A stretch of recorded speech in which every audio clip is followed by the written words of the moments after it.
The reception room was warm with candlelight and the sound of glasses clinking, and I was still floating from the ceremony when my mother stood up and tapped her glass. Trish Bennett smiled at me from across the room with the bright, polished expression that had always made strangers think I was lucky. "Hi, everyone," she said into the microphone. "For those who don't know me, I'm Trish, the mother of the bride." The room cheered. My cheeks ached from smiling. Then my mother tilted her head the way she did when she was about to say something designed to sound like warmth but land like a bruise. "Sam always wanted a perfect wedding," she laughed. Which is funny, because Sam has never really been good at being perfect. My stomach pulled tight. Trish continued, sweet and steady. "She was always the sensitive one," she said. "The kind of kid who cried if you looked at her the wrong way." Nervous laughter scattered through the room. My hands had gone numb around my champagne glass. Then my mother looked directly at me and said the thing that made my vision blur. "My name is Samantha Bennett." And that was the night my wedding became my mother's stage, until my husband's phone changed the room entirely. Trish didn't stop. She was warmed up now, and a warm-up was all she ever needed. She told a story about my panic attacks in high school. Something I had asked her, specifically and with real vulnerability, to never share in any public setting. She described it as a phase. "Remember when she thought she was depressed?" she laughed, waving her hand. God, teenagers. Heat crawled up my neck. I looked around the room for help, for anyone to step in, to redirect, to give me one face that communicated that what was happening was not acceptable. My father was staring at his napkin. My aunts were smiling in the rigid way of people performing composure. My bridesmaids looked frozen solid. No one moved. Because Trish was charming, and charming people get away with cruelty when they dress it as comedy and deliver it with a smile.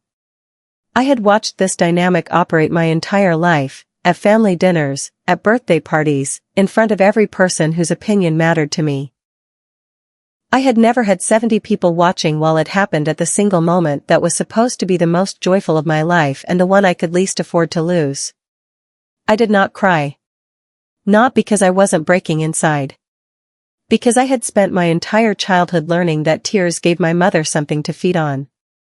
Crying in front of Trish was not release, it was ammunition she would use against me later, in private, and describe to others as evidence of my instability. So I held still and breathed and kept my face in the correct position. Miles slipped his hand into mine under the table. A quiet, certain squeeze, the kind that does not make a promise in words but makes it anyway. I held on and focused on the pressure of his hand while Trish laughed into the microphone. "You should have seen her in college," she was saying, shaking her head fondly. "Always acting like she didn't need anyone. Like she was too good for the family." My jaw ached. That was one of her most reliable tools: reframe my survival as arrogance, reframe my distance as cruelty, reframe every attempt I made to protect myself as evidence that something was wrong with me. She had been doing it since I was old enough to have a version of myself worth dismantling, and she had done it so well that most people watching never recognized it for what it was. My mother did not hit. She did not scream at me in ways that would have been easy to name and report. She did something harder to explain and harder to defend against. She embarrassed me, carefully and consistently, in the presence of exactly the people whose opinions I cared most about. At family dinners. At school events. In front of boyfriends and teachers and relatives who would later tell me she meant well. She always had a smile attached. If I protested, she said, "Relax, it's a joke." If I cried, she said, "There it is." Using my reaction as proof of the very sensitivity she had just publicly diagnosed me with. My father would find me afterward and say, quietly, "Just don't poke the bear." As if the bear were weather rather than a choice my mother made every time she chose it. I learned to move around her the way you move around something unpredictable, carefully, with constant awareness of where the exits were and how quickly I could reach them. I managed it alone for a long time.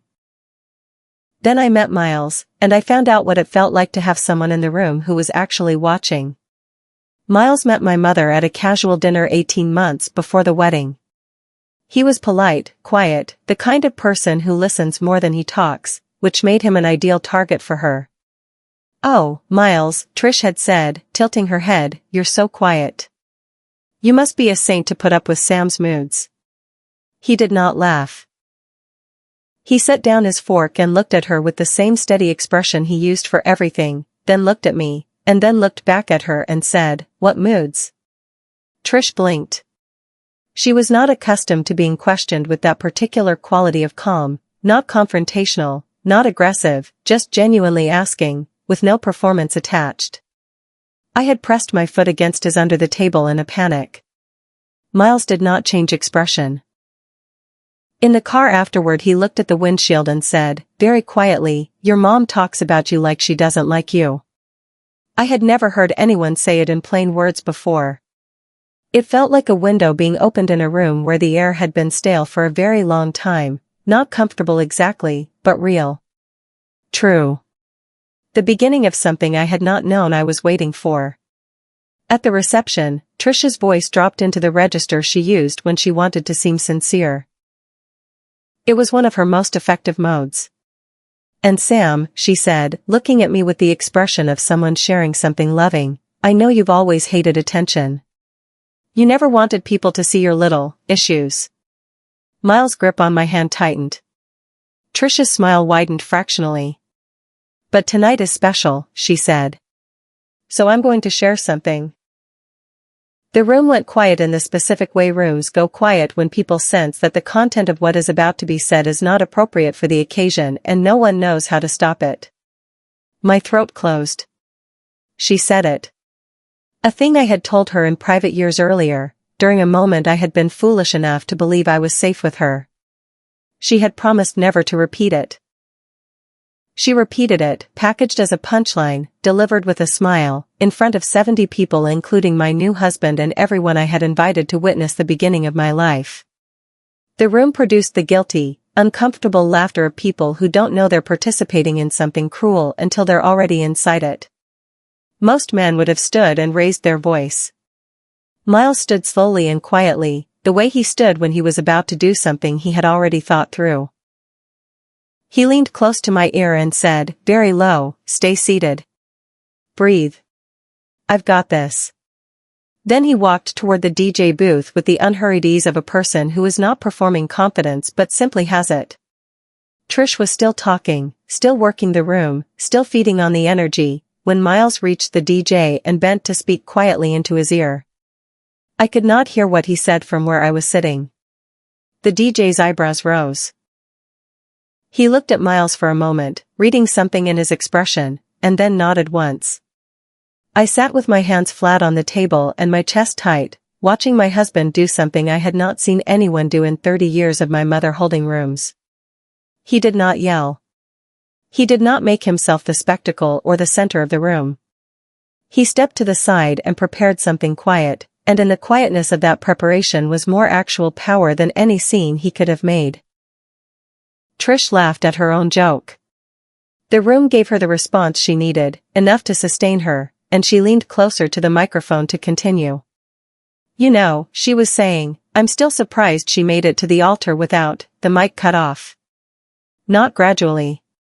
Cleanly, like a switch had been thrown." Trish blinked at the sudden silence and looked at the microphone as if it had done something unexpected. "Hello," she said, tapping the head of it twice. The room was very quiet.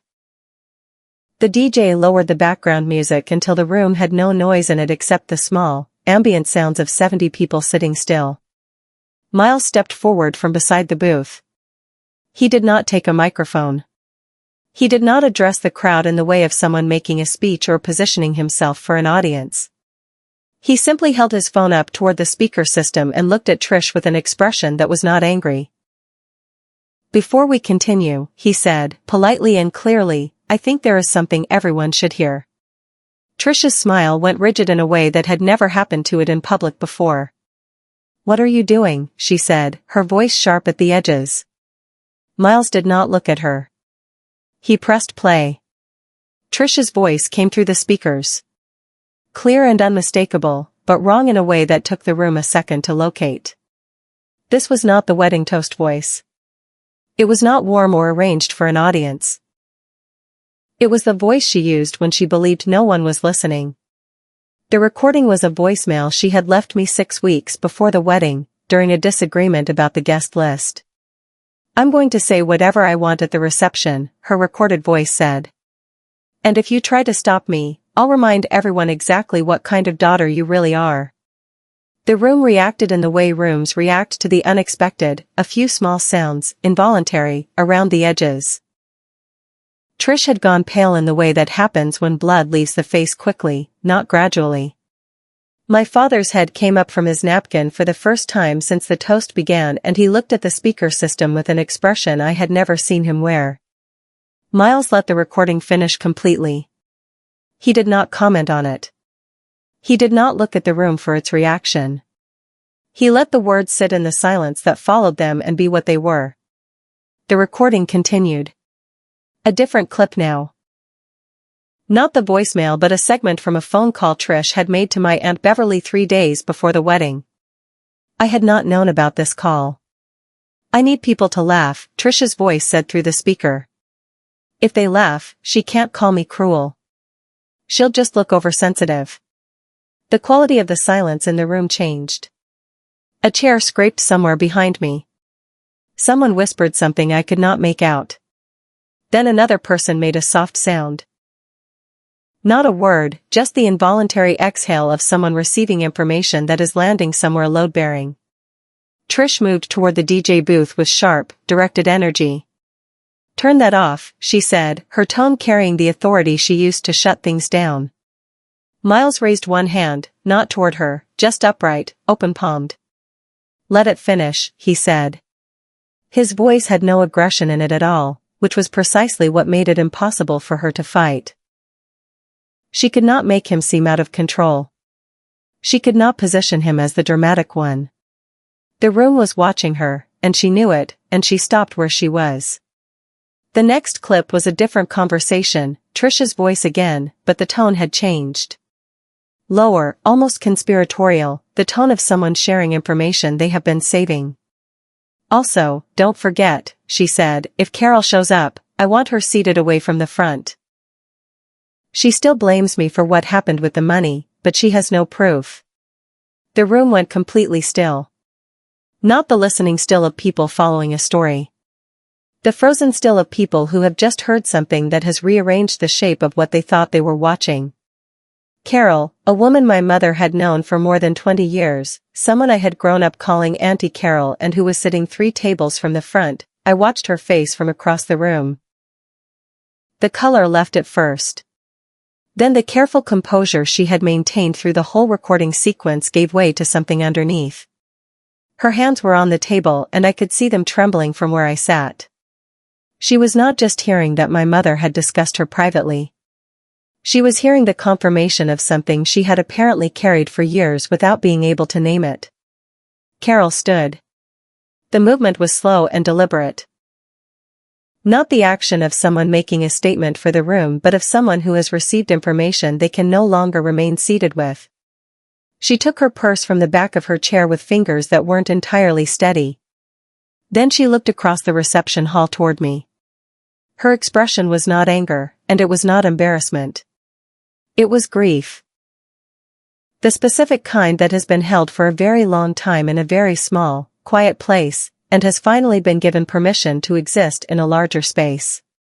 She held my gaze for a moment and mouthed 2 words. I read them clearly, "I'm sorry." Then she walked toward the exit. She did not storm. She did not make noise. She walked with the contained, careful movement of a woman who has spent years managing her feelings in public because someone important to her required it. When she reached the door and pushed through it, the quiet it left behind was different from the quiet before.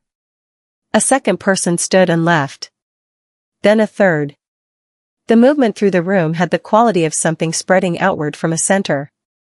I had not fully understood, until that moment, why the room was reacting with grief rather than shock.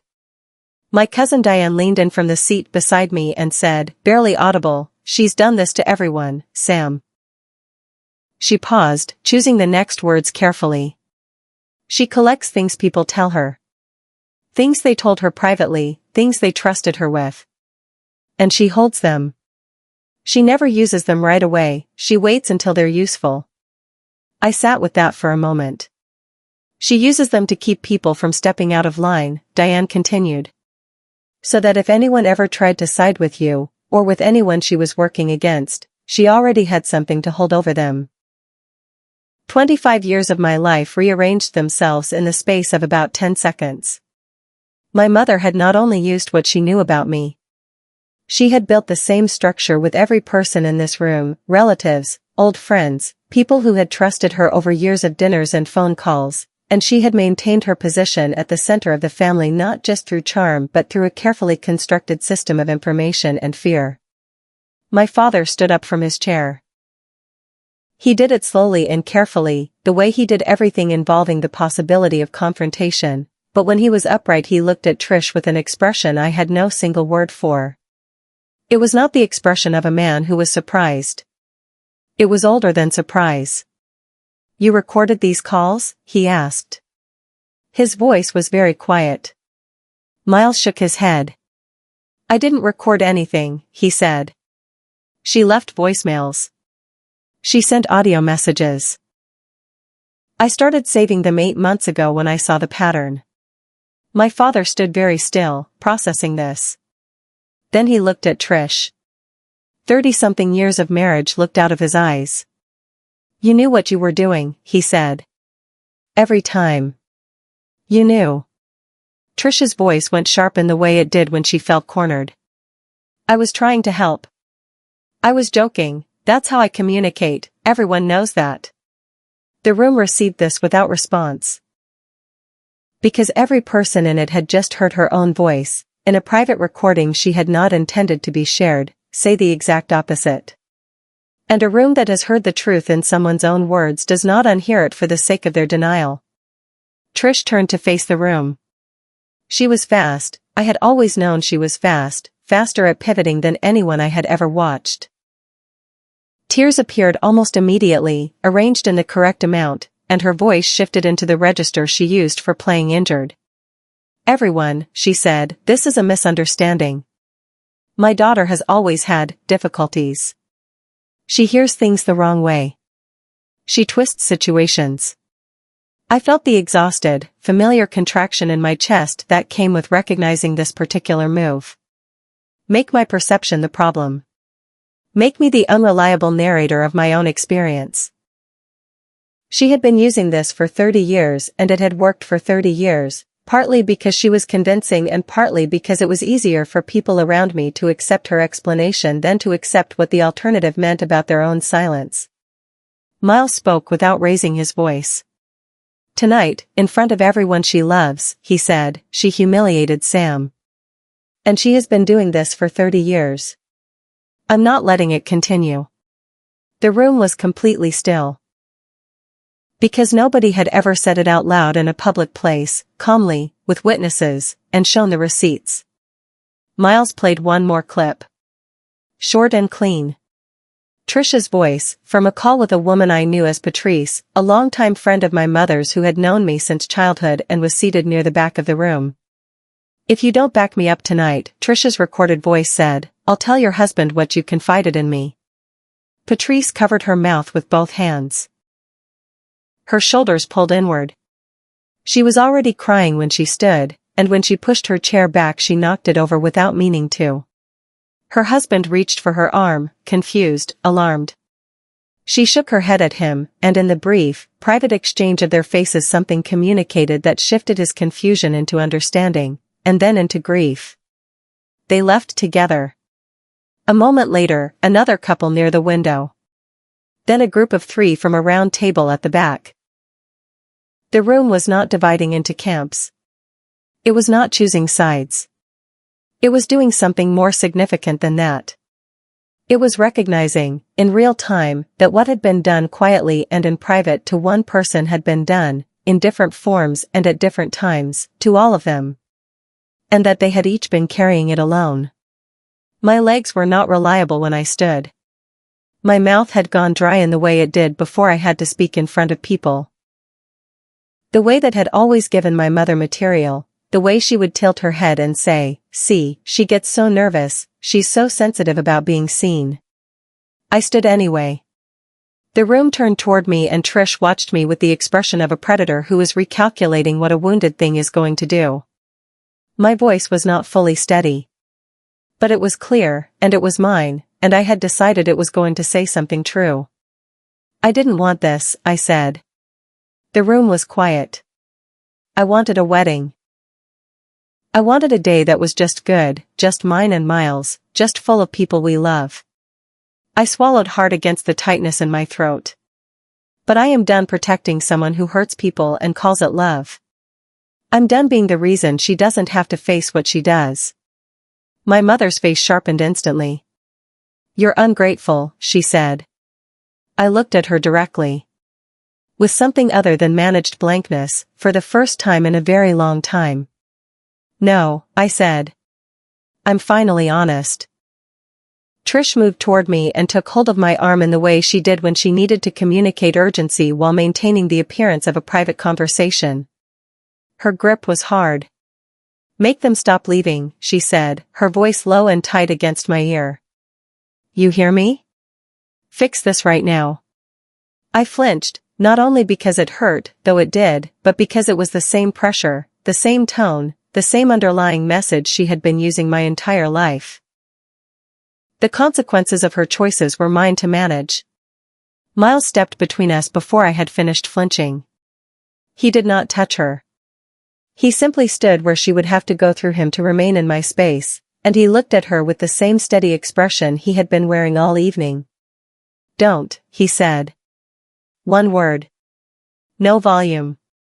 Trish's eyes went to him with the bright fury of someone who has just been blocked physically for the first time and does not know yet how to respond to it. "You're turning her against her own mother," she said, her voice climbing. Several relatives at the edge of the room turned fully in our direction. Not looking at Miles. Looking at Trish. Because the performance was breaking down in real time. My maid of honor, Jenna, found me near the edge of the room during the brief, disoriented pause that followed. Her eyes were red and she looked like someone carrying information they had been holding for too long. "She tried at the rehearsal dinner," Jenna said quietly. "She started making a comment about the thing you told me in private, the thing from 3 years ago. I redirected the conversation before it went anywhere. She swallowed. She pulled me aside afterward. She told me I'd regret getting involved."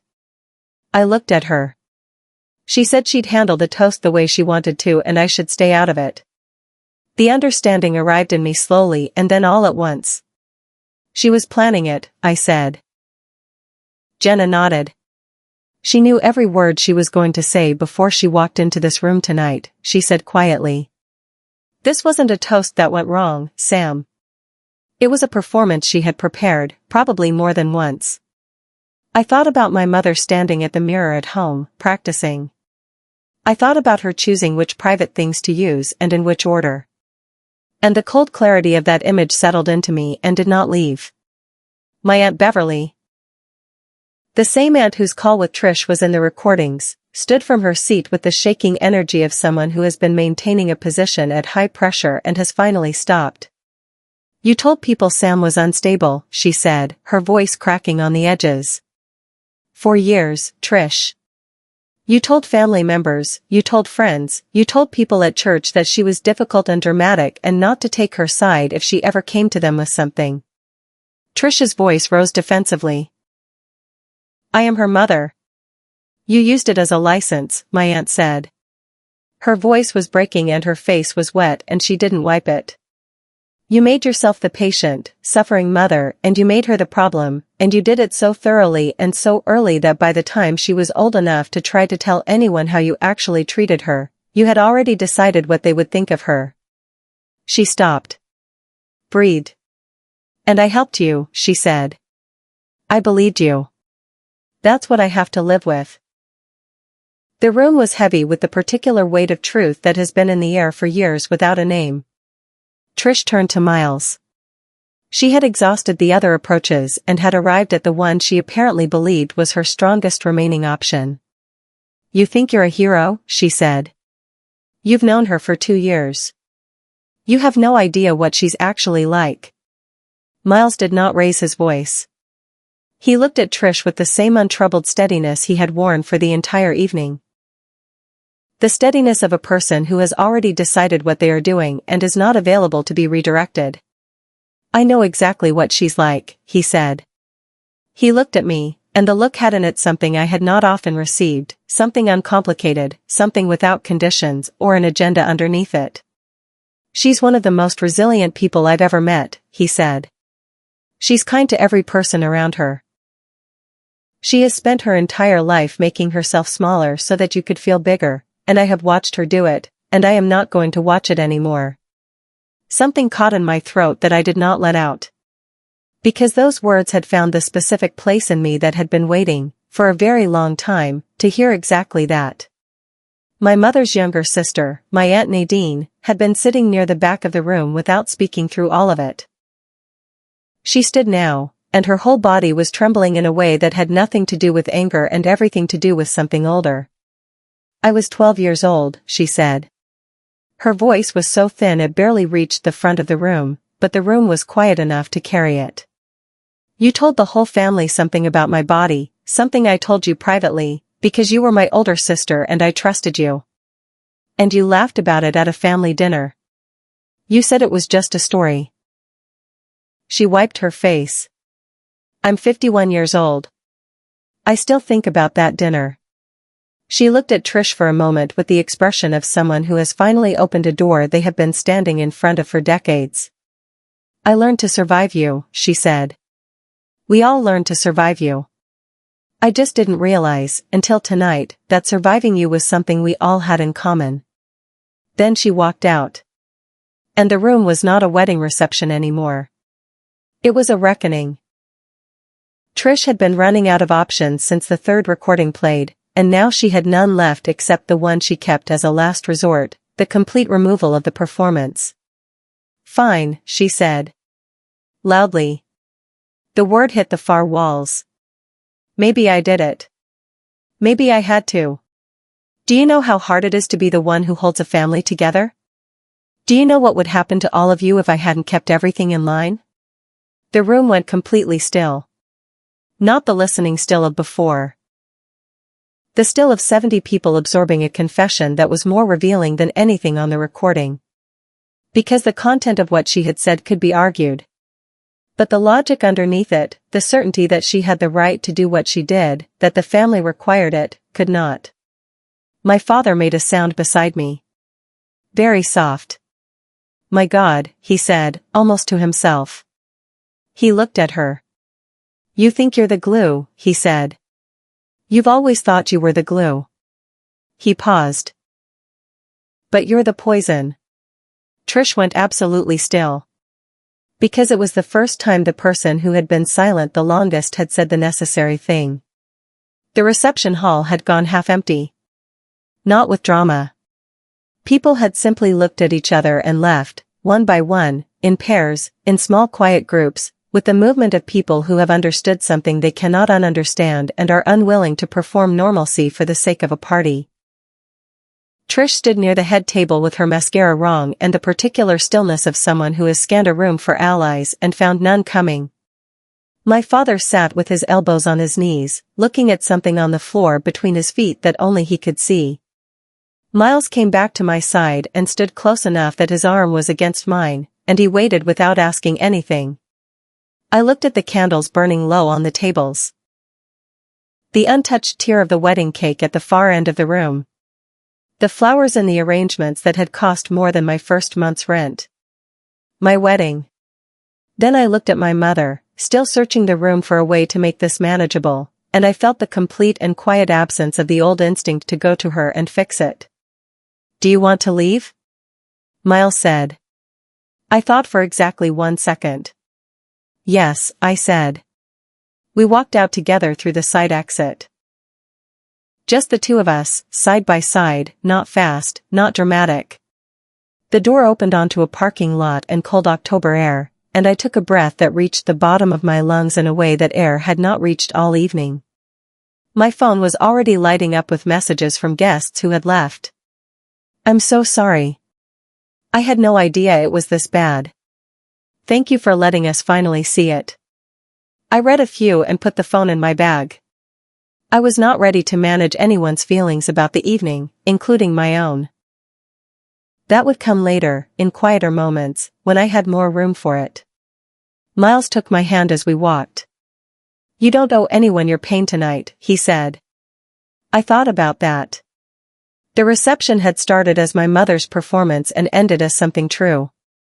She had taken the microphone to remind everyone who owned my story. Her own voice, played back in her own words, had answered that question better than anything I could have said. I had not won my wedding back. But I had walked out of it, finally, in the direction of a life that was mine.